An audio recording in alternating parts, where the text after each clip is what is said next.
வடகிழக்கு பருவமழை தீவிரமடைந்துள்ள நிலையில் காற்றழுத்த தாழ்வு பகுதி மண்டலமாக மாறுவதில் ஒரு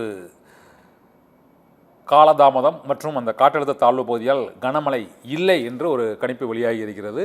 இப்போது ராணிப்பேட்டை மற்றும் திருவள்ளூருக்கு இந்த ரெட் அலர்ட் விடுக்கப்பட்டுள்ள சூழ்நிலையில் அடுத்தடுத்த அந்த வானிலை மாற்றங்கள் ஏற்படுவதற்கான காரணம் என்ன என்பது தொடர்பாக நம்முடைய வானிலை நிபுணர் பிரதீப் ஜான் நம்மோடு இணைந்திருக்கிறார். அவரிடம் கேட்கலாம்.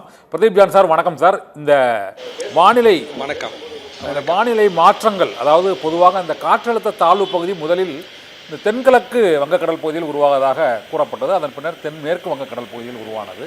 அதன் பின்னர் இந்த காற்றழுத்த தாழ்வு பகுதி மண்டலமாக வலுவடையும் என்று கூறினார்கள். ஆனால் அது வலுவடையாது என்று இப்போது கூறப்படுகிறது. கடைசியாக இப்போது திருவள்ளூர் ராணிப்பேட்டையில் ரெட் அலர்ட் எச்சரிக்கை விடுக்கப்பட்டிருக்கிறது. ஆனால் மழை பெய்து கொண்டிருப்பது தர்மபுரியில் இப்போது மழை பெய்து கொண்டிருப்பதாக நமது செய்தியாளர் கூறுகிறார். இந்த காற்றழுத்த தாழ்வு பகுதியானது கணிக்கவே முடியாத அளவுக்கு அடுத்தடுத்து இந்த மாற்றங்கள் ஏற்படுவதற்கு என்ன காரணம் சார்? பொதுவாக இப்போ நமக்கு மல்டிபிள் சிஸ்டம் இருக்குது. ஸோ நமக்கு அரபிக்கடலில் பார்த்தீங்கன்னா ஒரு காற்றழுத்த மண்டலம் டிப்ரெஷன் இருக்கிறது.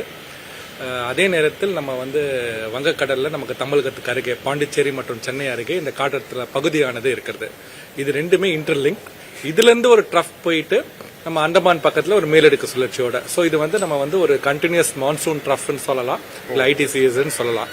ஒரு இன்டர்லிங்க்டாக இருக்கும்போது என்னன்னா, ஒரு மல்டிபிள் சர்க்குலேஷன் ஒரு ட்ரஃபுக்குள்ள எம்படாக இருக்கும் போது அது மேலும் எல்லாமே இன்டர் கனெக்டடா இருக்கும் போது நமக்கு ஒரு கஷ்டமான விஷயம். எந்த சைட்ல எது இன்டென்சிஃபை ஆகும், இந்த லெஃப்ட் சைட்ல இருக்கிறதா இல்லாட்டி நமக்கு வங்கக்கடல்ல இருக்கிறதா இல்ல அரபிக்கடல்ல இருக்கிறதா அப்படின்றது மாதிரி பிரச்சனைகள்லாம் இருக்கிறத நம்ம பார்த்திருக்கோம். ஸோ எப்பவுமே இது நம்ம இந்த நியூமெரிக்கல் வெதர் ப்ரெடிக்ஷன், இந்த சூப்பர் கம்ப்யூட்டர்லாம் வச்சு நம்ம இந்த வானிலை கணிக்கிற இது பாத்தீங்கன்னா, இந்த மல்டிபிள் வாட்டர் செட் இருக்கும் போது நமக்கு எப்பயுமே ஒரு சேலஞ்ச் இருக்கிறத நம்ம பார்த்திருக்கோம். ஸோ இன்று காலையே நம்ம பார்த்தோம். நமக்கு இது ரொம்ப நம்ம மிக அருகில் கடலுக்கு நம்ம பர்டிகுலரா நம்ம இந்திய வட தமிழகத்தோட கடற்கரைக்கு ரொம்ப அருகிலே இருந்ததை பார்த்தோம். ஸோ இது உருவானதே பாத்தீங்கன்னா நமக்கு இலங்கைக்கும் நாகப்பட்டினம் பக்கத்துல உள்ள தென்மேற்கு வங்கக்கடல் உருவானது பார்த்தோம். ஸோ இதுக்கோட சான்ஸ் நமக்கு அங்க உருவாகும் போதே தெரிஞ்சிச்சு.